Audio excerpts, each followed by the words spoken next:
지금 서울 용산 대한민국 전쟁기념관의 특별 전시실에서 믿기 힘든 소란이 일어났습니다. 관람객들의 웅성거림 사이로 평생을 전장에서 보내며 강철 같은 심장을 가졌다고 평가받던 한서양의 노신사가 낡은 고지도 앞에서 주저앉아 오열하는 장면이 포착되었기 때문입니다. 수많은 전쟁사를 연구하고 현대 군사 전략의 대가로 불리는 그가 도대체 무엇을 보았기에 체면도 잊은 채 아이처럼 눈물을 쏟아내고 있는 것일까요? 주변에 있던 목격자들은 그가 떨리는 손으로 가리킨 것이 화려한 최첨단 무기가 아니라 1000년 전 한반도의 북쪽 변방을 그린 투박한 작전도였다고 증언했습니다. 당시 세계 최강이라 불리던 대륙의 기마군단을 상대로 그 누구도 상상하지 못한 기적 같은 승리를 일궈낸 한국의 숨겨진 역사가 드러나는 순간이었습니다. 30만 대군이 뒤엉킨 절체절명의 순간, 자연의 섭리마저 바꾸어버린 그날의 전략을 이해한 순간, 이 노신사는 비로소 한국인들이 지닌 불멸의 DNA가 어디서 시작되었는지 깨닫고 전율할 수밖에 없었던 것입니다. 단순히 과거의 전쟁 이야기가 아닙니다. 이것은 오늘날 세계를 선도하는 한국의 저력이 우연이 아님을 증명하는 결정적인 증거이자 인류 전쟁사에서 가장 완벽하고도 위대한 승리에 관한 이야기입니다. 이 충격적인 눈물 뒤에는 세계 최강의 제국조차 무릎 꿇게 만든 한반도의 거대한 비밀이 숨어 있습니다. 평범한 역사인 줄 알았던 그날의 기록이 어떻게 현대인의 가슴을 울리는 전설이 되었는지, 그 감동적인 진실을 확인하기 전에 여러분의 따뜻한 좋아요와 구독은 영상을 만드는데 큰 힘이 됩니다. 그날 아침, 저는 여느 때와 다름없이 한국의 군사사를 연구하기 위해 무거운 가방을 메고 기념관으로 향했습니다. 그때까지만 해도 저는 몰랐습니다. 제가 그곳에서 마주하게 될 진실이 제 남은 인생의 가치관을 송두리째 바꿔놓게 될 줄은 꿈에도 상상하지 못했습니다. 제가 한국이라는 나라에 발을 디딘 것은 군사 전략가로서의 은퇴를 앞두고 있던 몇 년 전의 늦가을이었습니다. 평생을 서양의 전쟁사와 현대전에 매달려온 저에게 아시아의 작은 반도 국가는 그저 한국전쟁이라는 비극적인 현대사나 최첨단 반도체를 만들어내는 경제 강국 정도로만 인식되고 있었지요. 사실 솔직히 고백하자면 저는 한국의 중세전쟁사에 대해 아는 것이 거의 없었습니다. 기껏해야 일본의 사무라이나 중국의 삼국지 정도가 서양인들에게 알려진 동양전쟁사의 전부였으니까요.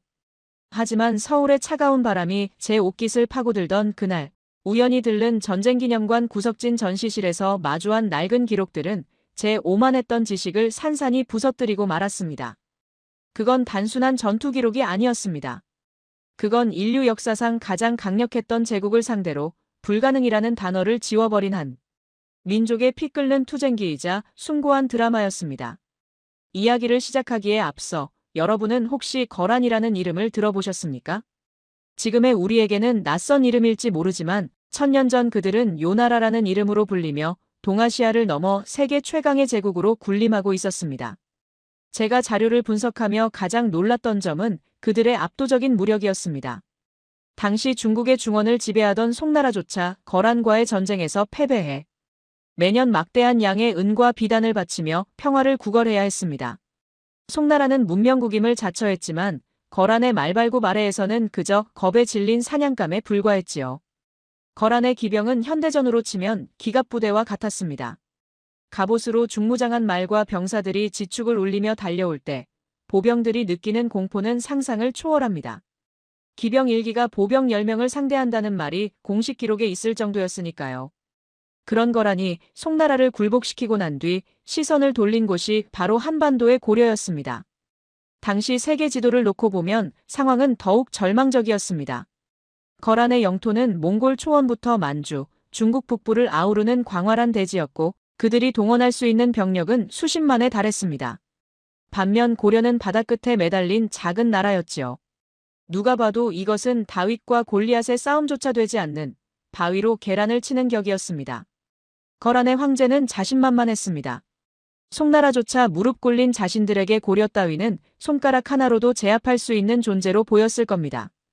거란은 고려를 완전히 복속시키고 배후의 위협을 제거한 뒤 중원을 완전히 집어삼키려는 거대한 야욕을 드러냈습니다. 그렇게 1018년 겨울, 거란의 황제는 자신의 가장 아끼는 장수 소베압에게 최정예 기병 10만 대군을 내어주며 고려 정벌을 명합니다. 여기서 제가 주목한 것은 겨울이라는 계절적 배경입니다.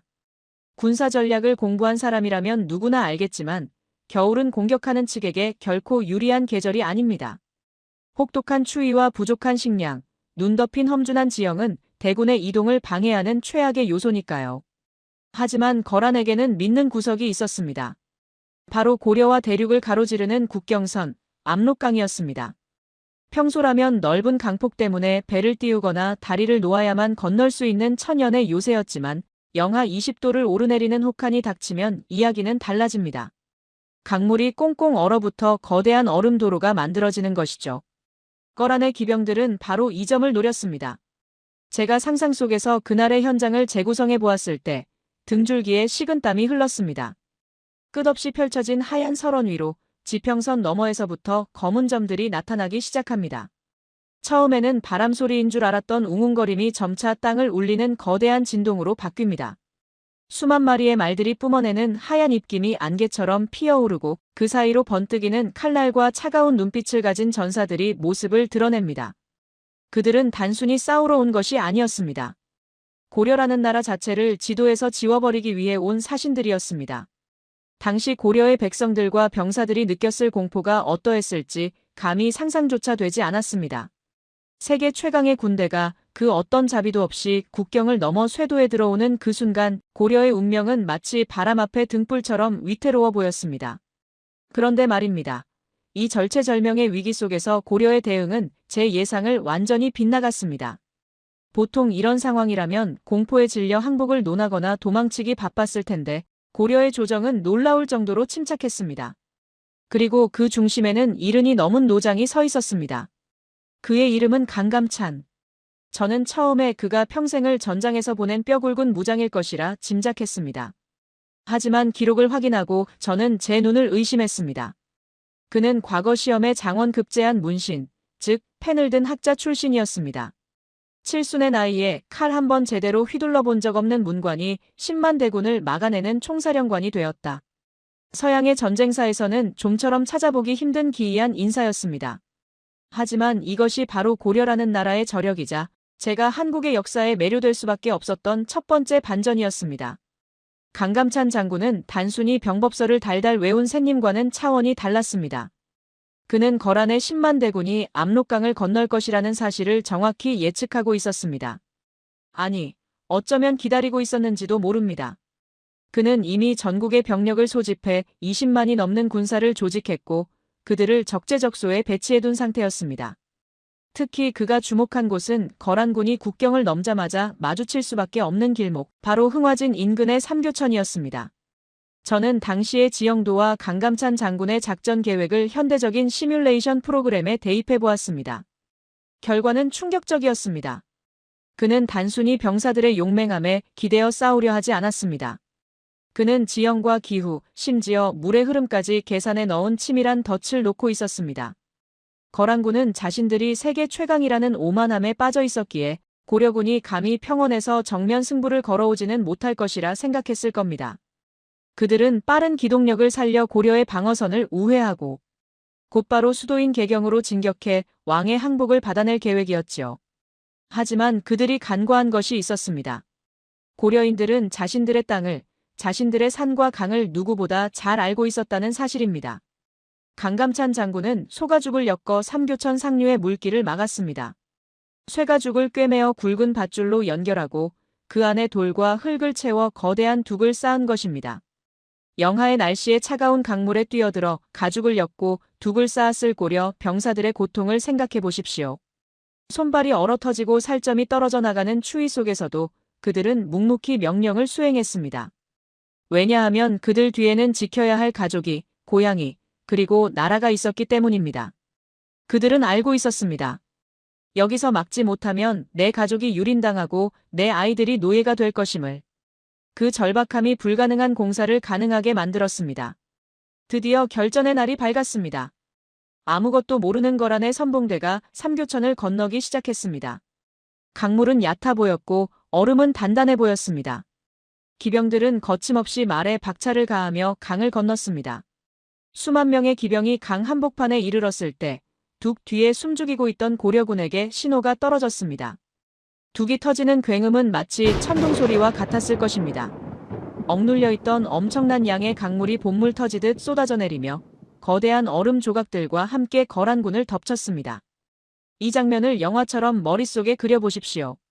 차가운 겨울바람 소리만이 감돌던 계곡에 갑자기 땅이 꺼지는 듯한 굉음이 울려 퍼집니다. 거란 병사들이 고개를 돌려 상류를 바라보았을 때 그들이 본 것은 집채만한 물벼락이었습니다. 세계 최강이라 자부하던 기병들은 자연의 거대한 힘 앞에서는 그저 휩쓸려가는 낙엽에 불과했습니다.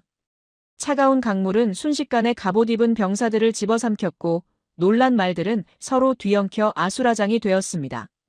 물살에 휩쓸려 허우적거리는 적들을 향해 매복해 있던 고려의 궁수들이 화살비를 퍼부었습니다. 이것은 전투가 아니라 일방적인 심판이었습니다. 하지만 여러분, 놀라지 마십시오. 이것은 단지 서막에 불과했습니다. 강감찬 장군의 수공작전은 거란군의 기세를 꺾고 초반의 승기를 잡기 위한 작은 전초전이었을 뿐입니다. 살아남은 거란의 주력 부대는 여전히 건재했고 독이 오를 대로 오른 소배압은 병력을 수습해 더욱 무서운 속도로 남쪽을 향해 달리기 시작했습니다. 그들의 목표는 단 하나, 고려의 심장인 개경이었습니다. 이제부터 진짜 전쟁, 숨막히는 추격전과 지략 대결이 펼쳐지게 됩니다. 과연 문신 출신의 칠순 노장은 이 성난 맹수떼를 상대로 고려를 지켜낼 수 있을까요? 삼교천에 둑이 터지며 수만 톤의 얼음물이 거란의 선봉대를 휩쓸고 지나간 직후 그 현장은 그야말로 지옥의 축소판과도 같았습니다. 하지만 제가 군사학자로서 이 시점에서 주목한 것은 참혹한 패배의 현장이 아니라 그 직후에 드러난 적장 소배압의 광기 어린 결단이었습니다. 보통의 장수라면 예기치 못한 자연의 습격과 매복에 전의를 상실하고 후퇴를 고민했을 것입니다. 상식적으로 보급로가 끊길 위험이 있는 적지 깊숙한 곳으로, 그것도 젖은 갑옷을 입고 동상에 걸릴 위험을 아는 채 진격한다는 것은 자살행위나 다름없기 때문입니다. 하지만 소배압은 달랐습니다. 그는 자신이 이끄는 군대가 당대 세계 최강이라는 오만함과 고려라는 작은 나라쯤은 단숨에 짓밟을 수 있다는 확신에 차 있었습니다. 그는 물에 빠져 허우적대거나 얼어 죽은 병사들의 시신을 차갑게 외면한 채 살아남은 병력에게 더욱더 가혹한 진격 명령을 내렸습니다. 고려군이 이런 함정을 준비했다는 것은 역설적으로 정면 승부에서는 자신이 없다는 뜻이다. 멈추지 마라. 멈추면 얼어 죽는다. 고려의 왕이 있는 개경까지 단숨에 달린다. 이것은 현대전의 전격전 개념을 천년이나 앞선 무시무시한 전략이자 자신의 모든 것을 건 위험천만한 도박이었습니다. 그렇게 거란의 10만 대군은 젖은 갑옷이 쇠처럼 차갑게 식어가는 혹한 속에서도 복수심에 불타는 악귀가 되어 남쪽으로 미친 듯이 내달리기 시작했습니다. 바로 이 지점에서 고려 조정과 강감찬 장군은 인류 전쟁사를 통틀어 가장 고통스럽고도 숭고한 결단을 내리게 됩니다. 저는 서양의 전쟁사를 연구하며 수많은 전술과 전략을 접해왔지만 이 대목에서만큼은 기록을 읽어내려가던 손을 멈추고 한참 동안이나 멍하니 천장을 올려다보아야 했습니다. 바로 청야전술이라 불리는 전략 때문입니다. 들판을 깨끗이 비운다는 이 단어는 문자 그대로만 보면 한편의 시처럼 서정적으로 들릴지 모릅니다. 하지만 그 실체를 들여다보면 이것은 자국민의 가슴을 난도질하고 살점을 도려내는 피눈물의 전술입니다. 적이 보급품을 현지에서 조달하지 못하도록 아군 스스로 우리의 마을, 우리의 집, 우리의 식량을 모조리 불태우고 우물을 도구로 메워버려야 하는 그야말로 초토화 작전이기 때문입니다. 여러분, 잠시 눈을 감고 1019년 1월 영하 20도의 혹한이 몰아치는 고려의 북방 마을로 들어가 보십시오. 평생을 흙과 함께 살아온 주름진 얼굴의 촌로가 횃불을 손에 들고 자신의 집 앞에 서 있습니다. 그의 눈앞에는 조상 대대로 물려받은 손때 묻은 기둥과 석가래가 있는 초가집이 있고 그 마당 한 구석에는 지난 가을뼈가 부서져라 이래서 거둔 쌀가마니가 쌓여 있습니다. 그것은 단순한 곡식이 아닙니다. 이 긴 겨울을 버티게 해줄 가족의 생명줄이자 눈망울. 초롱초롱한 내 손자들의 살과 피가 될 귀한 양식이었습니다.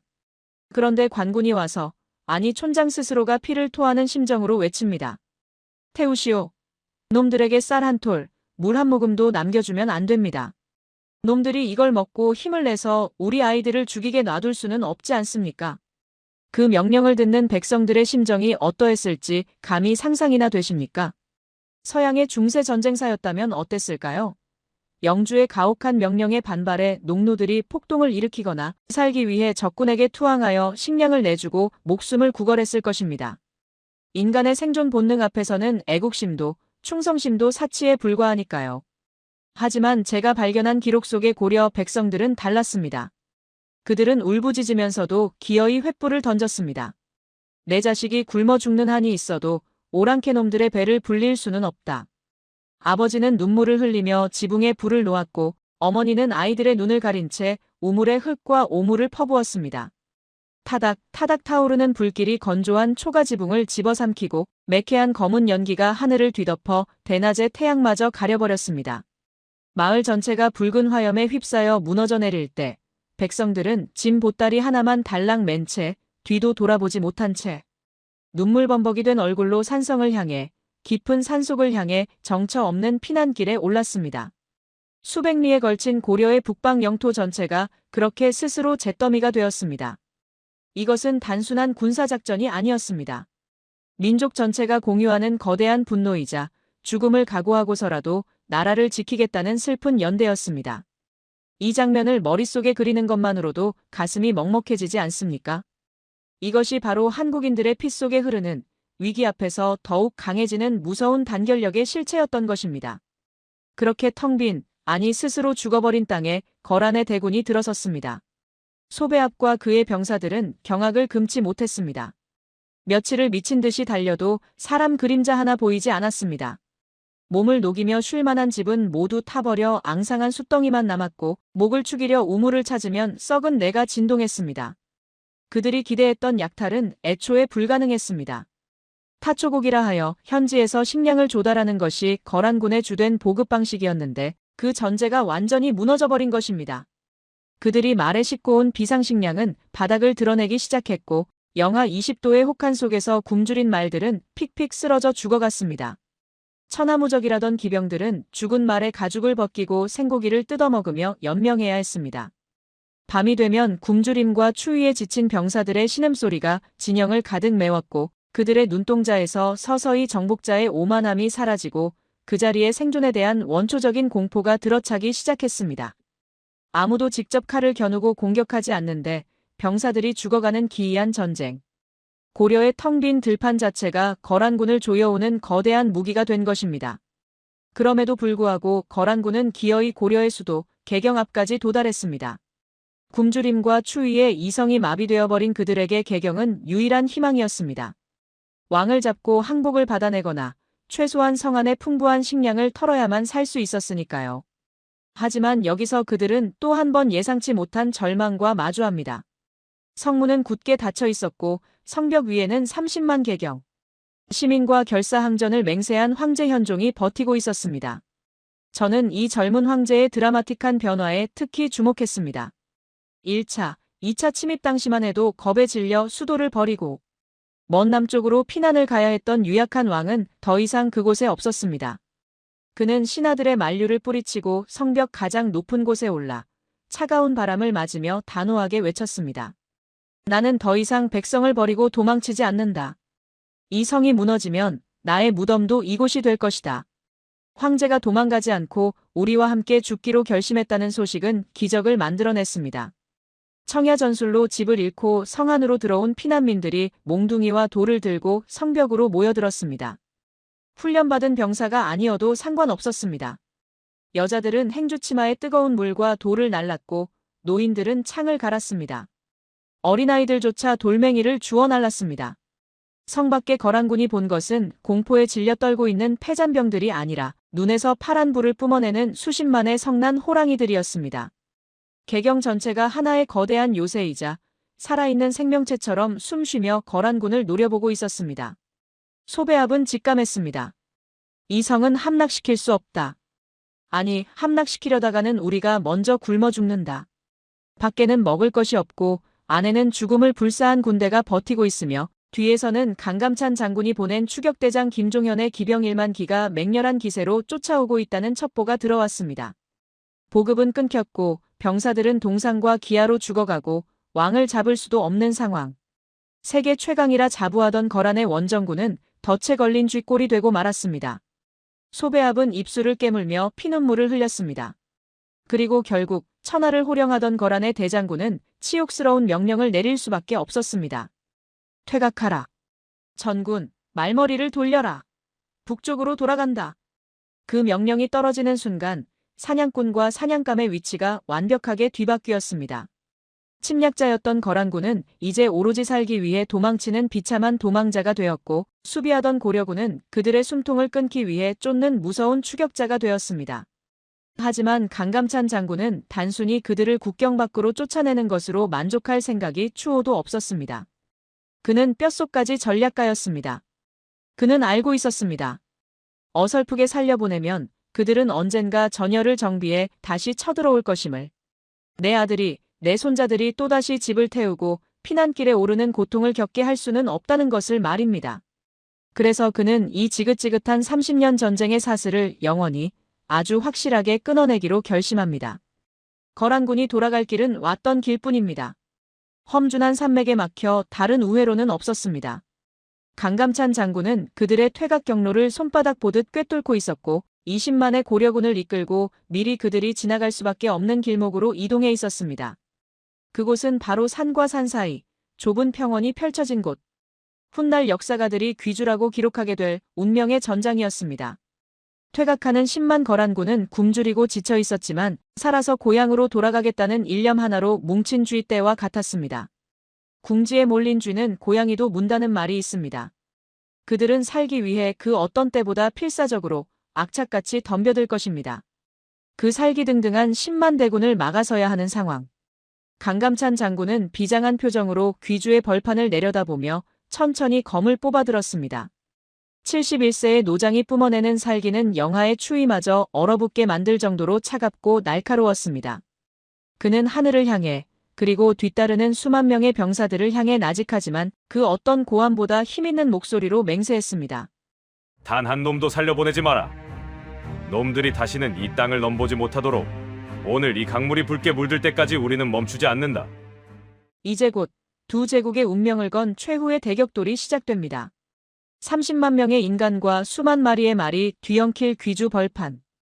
과연 고려군은 살고자 하는 의지로 무장한 거란 최정예 군단을 상대로 완벽한 승리를 거둘 수 있을까요? 그리고 전장의 신은 과연 누구의 손을 들어주게 될까요? 폭풍전야의 고요함 속에서 역사의 시계바늘은 운명의 시간을 향해 째깍째깍 움직이고 있었습니다. 1019년 2월 1일. 그날 귀주의 벌판 위로 떠오른 태양은 아마도 인류 역사상 가장 처참하고도 거대한 비극을 비추고 있었을 것입니다. 양측 합쳐 30만이 넘는 대군이 서로를 죽이기 위해 마주보고 선 그 순간 대지에는 무거운 침묵만이 흘렀습니다. 하지만 그것은 평화가 아니었습니다. 곧 터져버릴 화산의 분화구 앞에서 느껴지는 피부가 따가울 정도로 팽팽하고 숨막히는 살기의 응축이었습니다. 강감찬 장군이 이끄는 20만 고려군은 평원을 가로막고 거대한 산맥처럼, 아니 움직이지 않는 바위처럼 서 있었고 그 맞은편 지평선 너머에서는 생존 본능 하나로 뭉친 거란의 10만 최정예 기병대가 검은 먹구름처럼 몰려오고 있었습니다. 저는 전쟁사를 연구하며 수많은 회전을 분석해왔지만 귀주 대첩의 시작만큼 기이하고도 공포스러운 대치는 본 적이 없습니다. 보통의 전쟁이라면 사기가 높은 쪽이 공격하고 지친 쪽이 방어합니다. 하지만 이곳은 정반대였습니다. 쫓기는 거란군은 살기 위해 저 벽을 뚫어야만 했고 막는 고려군은 나라의 멸망을 막기 위해 저 파도를 온몸으로 받아내야 했습니다. 양쪽 모두 뒤가 없는 그야말로 벼랑 끝의 승부이자 외나무 다리에서의 혈투였습니다. 우와! 마침내 대지를 찢는 듯한 괴성과 함께 거란군의 돌격이 시작되었습니다. 굶주림에 지쳤다고는 하나 그들은 당대 최강의 기병이었습니다. 죽기 살기로 덤비는 10만 명의 기마병이 땅을 박차고 동시에 달려오는 모습은 마치 거대한 쓰나미가 육지를 향해 덮쳐오는 것과 같은 자연재해 그 자체였습니다. 40만 개의 말발굽이 만들어내는 진동은 고려군 병사들의 발바닥을 타고 올라와 심장을 짓눌렀을 것입니다. 보통의 보병이라면 그 압도적인 기세에 눌려 대열이 무너지고 무기를 버리고 도망쳤을 것입니다. 거대한 말이 코앞까지 달려와 뜨거운 입김을 내뿜는 공포를 맨몸으로 견뎌낼 수 있는 인간은 많지 않으니까요. 하지만 고려군은 단 한 발자국도 물러서지 않았습니다. 검찰을 앞세워라. 창을 들어라. 방패를 굳혀라. 강감찬 장군의 명령이 떨어지자 고려군 진영 맨 앞줄에는 날카로운 칼날이 촘촘히 박힌 수레인 검차가 일제히 배치되었습니다. 그리고 그 뒤로 수만 개의 장창이 숲처럼 솟아올랐습니다. 이것은 인간이 만든 가시밭길이자 죽음의 요새였습니다. 쾅! 곧이어 천지가 개벽하는 듯한 굉음과 함께 두 군대가 충돌했습니다. 선두에 섰던 거란의 말들이 검차의 칼날에 찔려 비명을 지르며 나뒹굴었고 그 뒤를 따르던 기병들이 넘어진 말에 걸려 도미노처럼 쓰러졌습니다. 쇠와 쇠가 부딪히는 소리, 뼈가 부러지는 소리, 병사들의 비명, 말들의 울음소리가 뒤섞여 귀주 벌판은 순식간에 아수라장으로 변했습니다. 하늘에서 내려다보았다면 검은 파도가 바위에 부딪혀 하얗게 부서지는 형상이었을 것입니다. 저는 이 전투의 디테일을 분석하면서 고려군의 장비와 훈련 상태에 경악을 금치 못했습니다. 그들은 단순히 애국심이라는 정신력만으로 버틴 것이 아니었습니다. 고려의 주력군은 거란 기병을 상대하기 위해 수년간 특수훈련을 받은 살인 병기들이었습니다. 그들은 말이 달려오는 속도를 역이용해 긴 창으로 말의 가슴을 정확히 노렸고 낙마한 거란병들이 충격에서 깨어나기도 전에 도끼와 철퇴로 투구를 부수며 제압했습니다. 이것은 철저하게 계산된 대기병 살상 시스템이었습니다. 하지만 거란군 역시 만만치 않았습니다. 아니, 그들은 괴물이었습니다. 소배합은 병사들을 독려하며 미친 듯이 공격을 퍼부었습니다. 뚫지 못하면 다 죽는다. 앞사람 시체를 밟고 넘어가라. 그들은 동료의 시신을, 죽은 말의 등을 밟고 뛰어넘으며 고려군의 방패 틈을 파고들었습니다. 거란의 칼날이 고려 병사의 어깨를 베고 고려의 창이 거란 병사의 가슴을 뚫는 처절한 난전이 이어졌습니다. 시간이 지날수록 전장은 붉은 피바다가 되었고 얼어붙었던 땅은 뜨거운 피에 녹아 질퍽거리는 진흙탕이 되었습니다. 1시간, 2시간. 해가 중천에 뜰 때까지 어느 한쪽도 밀리지 않는 팽팽한 힘의 균형. 사람의 체력에는 분명 한계가 있는 법인데 그날 양군 병사들은 인간의 한계를 넘어선 초인적인 정신력으로 서로의 목숨을 갉아먹고 있었습니다. 그런데 바로 그 순간 전장의 신은 아니 하늘은 무심하게도 고려에게 가혹한 시련을 내렸습니다. 갑자기 바람의 방향이 바뀌기 시작한 것입니다. 북쪽에서 남쪽으로, 즉 거란군의 등 뒤에서 고려군의 얼굴을 향해 거센 북풍이 불어오기 시작했습니다. 단순한 바람이 아니었습니다. 2월의 매서운 삭풍에 전장의 흙먼지와 모래가 섞인 모래폭풍이었습니다. 으악! 눈을 뜰 수가 없다. 앞이 보이지 않아. 저는 기록을 읽으며 저도 모르게 책상을 내리치며 탄식했습니다. 바람을 등진 거란군은 환호했습니다. 그들이 쏘는 화살은 바람을 타고 훨씬 더 멀리, 더 강력한 속도로 날아가 고려군 진영 깊숙이 꽂혔습니다. 반대로 고려군이 쏘는 화살은 맞바람에 밀려 힘없이 떨어지거나 엉뚱한 곳으로 날아갔습니다. 무엇보다 치명적인 것은 시야였습니다. 거란군이 말발굽으로 일으키는 엄청난 흙먼지가 바람을 타고 고스란히 고려군 병사들의 눈으로 날아들었습니다. 앞이 보이지 않는 상황. 눈을 뜨면 모래가 들어가 따갑고 눈을 감으면 적의 칼이 날아오는 최악의 상황이 닥친 것입니다. 전세는 급격히 거란 쪽으로 기울기 시작했습니다. 철옹성 같았던 고려군의 방어선 곳곳이 흔들리고 병사들은 쏟아지는 화살비와 모래폭풍 속에서 당황하여 뒷걸음질치기 시작했습니다. 여기저기서 비명이 터져나오고 대열이 흐트러지는 모습이 보였습니다. 소배합은 이 천재일우의 기회를 놓치지 않았습니다. 그는 칼을 치켜들고 광소를 터뜨렸습니다. 보아라! 하늘이 우리 거란을 돕는다. 하늘은 대제국의 편이다. 전군, 총공격하라. 고려놈들을 모조리 쓸어버려라. 거란군은 승기를 잡았다고 확신하며 더욱 맹렬하게 마치 굶주린 늑대 떼처럼 몰아붙였습니다. 고려군의 피해가 눈덩이처럼 불어났습니다. 여기저기서 밀린다. 막아라. 제발 버텨라. 하는 다급한 지휘관들의 외침이 터져나왔지만 자연의 힘 앞에서는 속수무책이었습니다. 병사들의 얼굴은 피와 흙먼지로 범벅이 되었고 눈에서는 흙물이 줄줄 흘러내렸습니다. 이 절체절명의 위기 속에서 총사령관 강감찬은 무엇을 하고 있었을까요? 보통의 지휘관이라면 후퇴를 명령하거나 안전한 후방으로 피신했을 것입니다. 하지만 그는 그러지 않았습니다. 71세의 노장은 투구를 고쳐 쓰고 바람과 먼지를 정면으로 맞으며 전장 한복판, 가장 위험한 최전선에 섰습니다. 그의 하얀 수염과 머리카락이 거센 바람에 흩날렸지만 그의 두 다리는 대지에 뿌리를 박은 천년 고목처럼 조금도 흔들리지 않았습니다. 그는 흔들리는 병사들을 향해 칼을 뽑아들고 찢어질 듯한 목소리로 외쳤습니다. 두려워 마라. 고개를 돌리지 마라. 이 바람은 잠시 스쳐 지나갈 뿐이다. 너희 뒤에는 너희의 늙은 부모와 어린 처자식이 있다. 우리가 여기서 물러나면 그들은 모두 노예가 되고 고려는 끝이다. 죽기로 싸우면 반드시 산다. 물러서지 마라.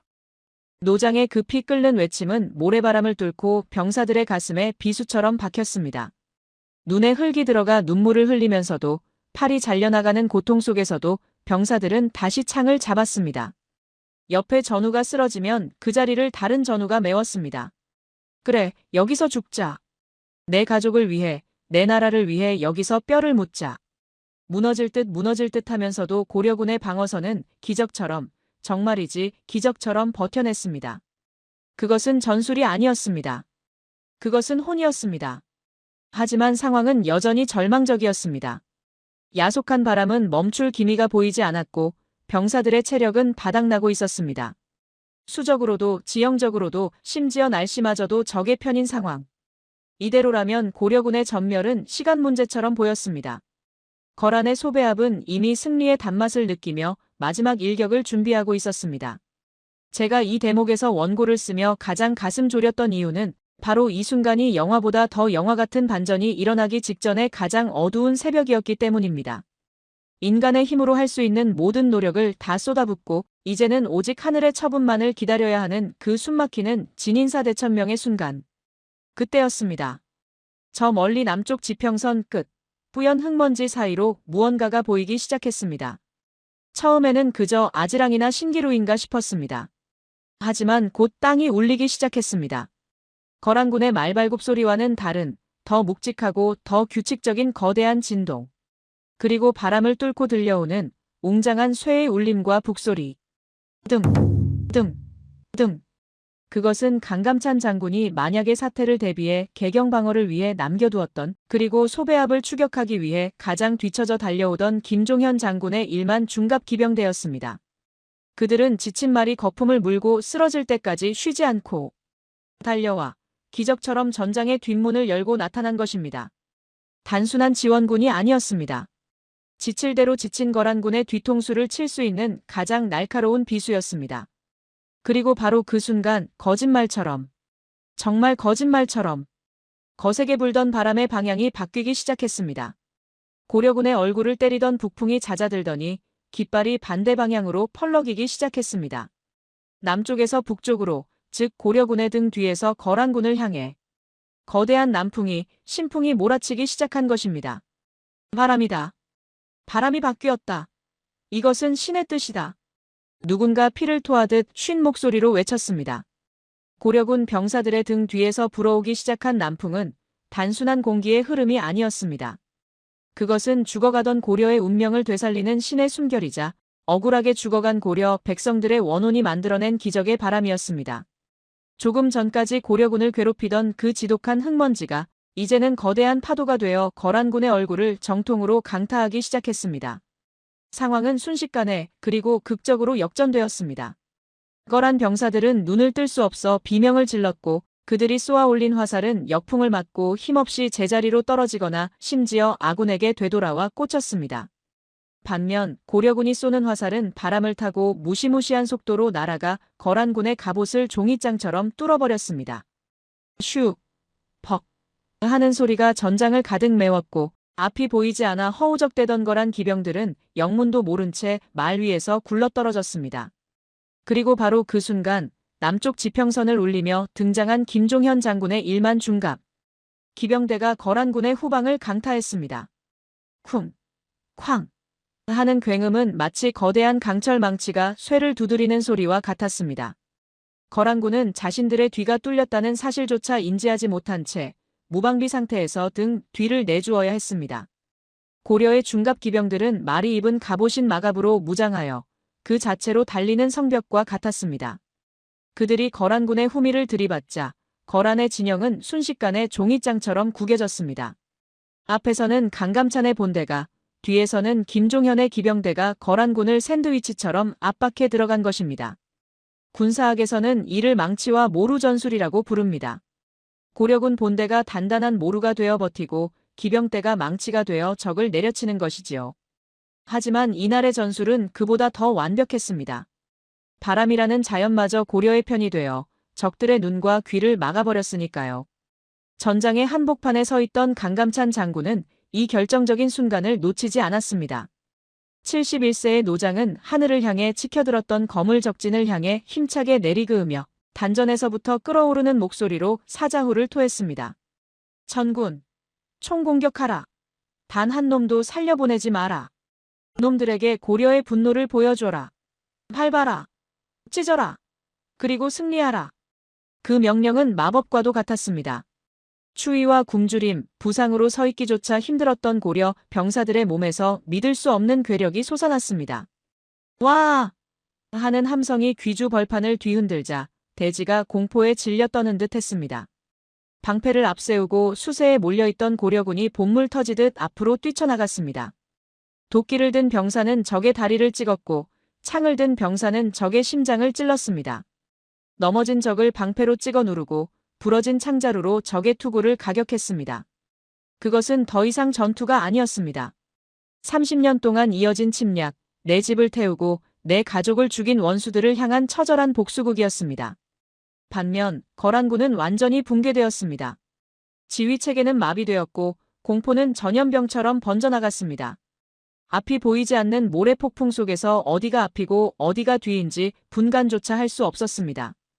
뒤에서는 고려의 기병대가 대열을 짓뭉개며 들어오고 앞에서는 악귀처럼 변한 고려 보병들이 밀고 들어오니 그 자랑하던 기동력은 도간에 든 쥐 신세가 되고 말았습니다.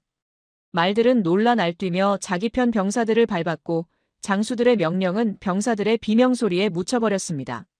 살려달라! 길을 터다오! 서로 먼저 도망치기 위해 아군을 칼로 베고 넘어가는 지옥도가 펼쳐졌습니다.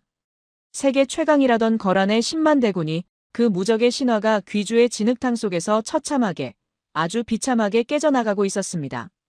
저는 이 전투의 기록을 분석하며 가장 충격적이었던 장면을 발견했습니다.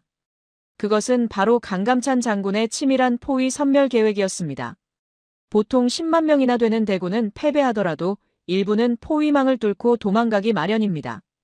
하지만 강감찬 장군은 그 퇴로마저 철저하게 계산해 두고 있었습니다. 삼교천의 물길과 험준한 산세를 이용해 적을 가두고 겹겹이 에워싸서 숨통을 조여갔습니다.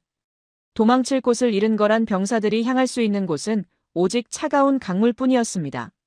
살기 위해 갑옷을 입은 채 강으로 뛰어든 적들은 무거운 무게를 이기지 못하고 가라앉거나 고려군이 쏘아대는 화살비의 고슴도치가 되어 물 위로 떠올랐습니다. 강물은 흐르는 물이 아니라 붉은 피와 시체로 꽉 막힌 죽음의 늪이 되어버렸습니다. 항복하겠다. 제발 목숨만은. 거란 병사들이 무기를 버리고 무릎을 꿇으며 애원했지만 이날만큼은 자비가 허락되지 않았습니다. 고려군 병사들의 뇌리에는 불타버린 고향, 집과 추위에 떨던 부모님의 얼굴, 겁에 질려 울던 아이들의 눈망울이 스쳐 지나갔습니다. 지금 저들을 살려보내면 내 자식들이 또다시 칼을 들어야 한다. 그 지긋지긋한 전쟁의 공포를 끝내야 한다는 사명감이 그들을 냉정한 심판자로 만들었습니다. 귀주의 벌판은 적들의 시신으로 산을 이루었고 그 사이로 흐르는 핏물은 개울이 되어 며칠을 흘러갔다고 합니다. 전투는 해가 저물 때까지 계속되었습니다. 아니, 그것은 전투라기보다는 일방적인 학살이자 확인사살에 가까웠습니다. 거란의 총사령관 소배합은 자신의 화려한 갑옷까지 벗어 던지고 병사들의 시체 더미 속에 죽은 척 숨어 있다가 밤의 어둠을 틈타 간신히 목숨만 건져 도망쳤습니다. 그가 압록강을 건너 도망칠 때 그의 곁에 남은 병사는 겨우 수천 명에 불과했습니다. 10만 대군이 증발한 것입니다. 이튿날 아침 전투가 끝난 귀주 벌판의 풍경을 상상해 보십시오. 밤새 몰아치던 매서운 바람이 잦아들고 고요해진 들판 위로 차가운 아침 햇살이 비칩니다. 그 넓은 벌판이 온통 거란군의 시신과 버려진 무기, 갑옷으로 뒤덮여 발 디딜 틈조차 없었습니다. 고려사에 기록되길 시체가 들판을 덮었고 노획한 말과 낙타, 갑옷과 투구가 산처럼 쌓였다. 살아서 돌아간 자는 겨우 수천 명에 불과했다. 거란의 패배가 이토록 심한 적은 없었다. 라고 했습니다. 10만 명의 최정예 군단이 하루아침에 전멸해버린 것입니다. 이것은 단순한 승리가 아니었습니다. 당시 송나라조차 벌벌 떨게 만들었던 세계 최강대국 거란의 주력군을 아시아의 작은 나라 고려가 전멸에 가깝게 괴멸시킨 세계 전쟁사에서도 유례를 찾기 힘든 완벽한 승리였습니다. 71세의 노장 강감찬 장군은 피와 흙먼지로 뒤범벅이 된 채 시신들이 산처럼 쌓인 언덕 위에 섰습니다. 그는 투구를 벗어 옆구리에 끼고 묵묵히 전장을 내려다보았습니다. 그의 백발은 헝클어져 있었고 피 묻은 갑옷은 찢겨 있었지만 그의 눈빛만은 그 어느 때보다 맑고 깊었습니다. 그의 뺨 위로 뜨거운 눈물이 주르륵 흘러내렸습니다. 그것은 승리의 기쁨 때문만이 아니었을 것입니다. 이 승리를 위해 목숨을 바친 수많은 부하들, 잿더미가 된 집을 뒤로하고 피난을 떠나야 했던 백성들, 그리고 30년 넘게 이어진 전쟁의 고통을 이제는 끝낼 수 있다는 안도감이 뒤섞인 뜨거운 눈물이었겠지요. 그는 떨리는 손을 들어 하늘을 가리켰습니다. 그러자 살아남은 수만 명의 고려군이 일제히 창을 높이 들고 터질 듯한 목소리로 함성을 질렀습니다. 만세! 고려 만세! 상원수 만세! 그 함성은 귀주의 산천을 울리고 붉게 물든 삼교천을 넘어 저 멀리 압록강 건너 거란의 땅까지, 아니 전 세계로 퍼져나가는 듯 했습니다. 이 한 번의 전투로 동아시아의 역사는 완전히, 그리고 영원히 바뀌었습니다. 고려를 얕잡아보고 끊임없이 괴롭히던 거란은 다시는 한반도를 넘보지 못하게 되었습니다. 송나라조차 감히 하지 못했던 일을 해낸 고려의 위상은 하늘을 찔렀고 이후 100년 넘게 동아시아에는 고려라는 이름이 지키는 평화의 시대가 열리게 됩니다. 저는 1000년 후의 이방인으로서 그날의 현장에 서 있었을 이름 없는 고려의 병사들에게 깊은 경의를 표하지 않을 수 없었습니다. 그들은 단순히 칼과 창으로 싸운 것이 아니었습니다. 그들은 가족을 지키겠다는 사랑, 나라를 지키겠다는 긍지, 그리고 어떤 위기 앞에서도 하나로 뭉치는 한국인 특유의 놀라운 단결력으로 불가능을 가능으로 바꾼 기적의 주인공들이었습니다. 이제 이야기는 마지막 에필로그를 향해 갑니다. 전쟁이 끝나고 영웅이 개선하는 영광스러운 장면.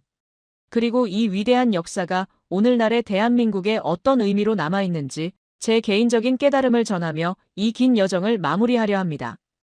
귀주의 벌판에서 역사를 바꾼 대승을 거둔 다음 날 아침, 2월의 차가운 태양 아래 드러난 전장의 풍경은 실로 충격적이었습니다.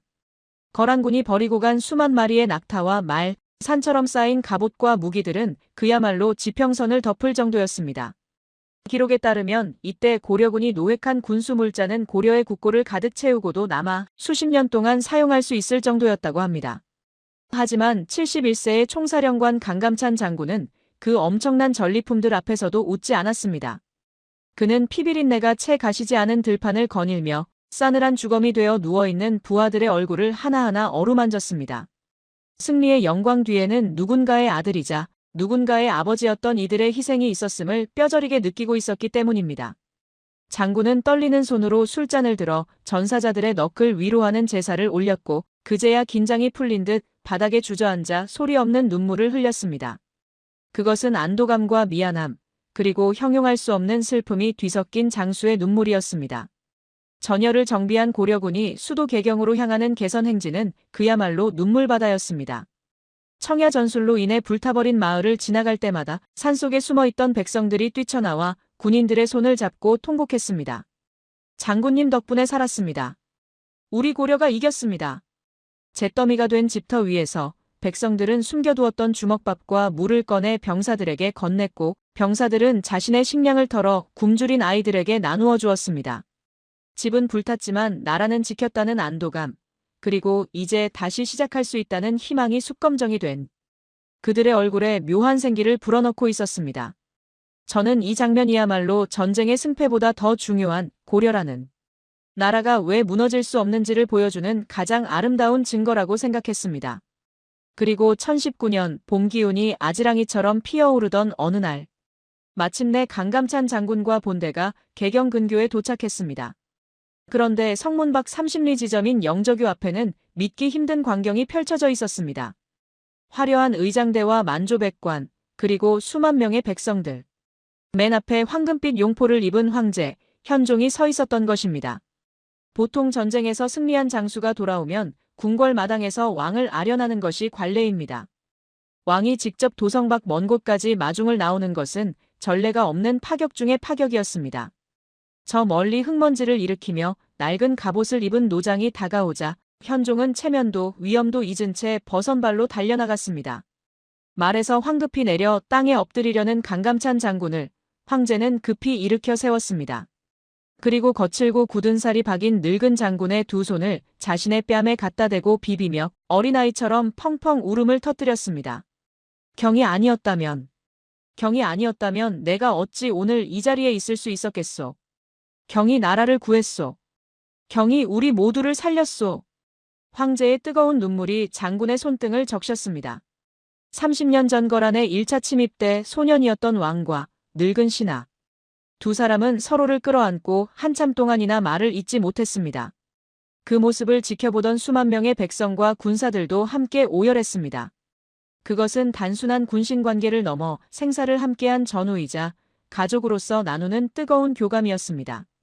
현종은 그 자리에서 미리 준비해둔 금으로 만든 꽃, 금화 8가지를 직접 강감찬 장군의 투구 위에 꽂아주었습니다.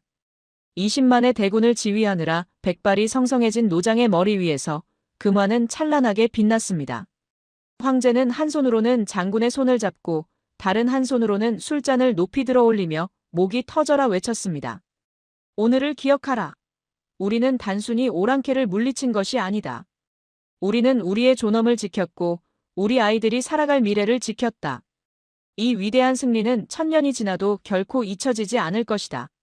그 순간 개경을 가득 메운 인파가 일제히 환호성을 질렀습니다. 만세! 고려 만세! 상원수 만세!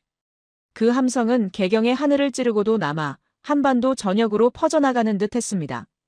그 함성 속에는 지난 30년의 긴 전쟁 동안 겪었던 서름과 공포, 배고픔과 이별의 아픔이 모두 씻겨 내려가는 듯한 벅찬 해방감이 녹아 있었습니다. 왕과 신하, 군인과 백성이 이토록 완벽하게 하나가 되어 기쁨을 나누는 장면이 인류 역사상 또 있을까요? 이것은 단순한 군사적 승리를 넘어 한 민족이 진정한 운명 공동체로 거듭나는 위대한 탄생의 순간이었습니다. 귀주 대첩의 결과는 실로 엄청났습니다. 주력군 10만 명을 잃은 거라는 완전히 기세가 꺾여 이후 멸망할 때까지 다시는 정말 꿈에서라도 다시는 고려를 침공하지 못했습니다. 오히려 고려의 비위를 맞추기 위해 사신을 보내고 평화를 구걸했습니다. 당시 중국의 중원을 지배하며 고려를 은근히 무시했던 송나라조차 태도를 180도 바꾸었습니다. 천하무적 거란을 꺾은 고려의 군사력을 두려워하며 고려 사신이 오면 황제에 준하는 극진한 예우로 대접했습니다. 바야흐로 동아시아의 고려라는 이름이 힘의 균형추가 되는 100년의 태평성대가 열린 것입니다.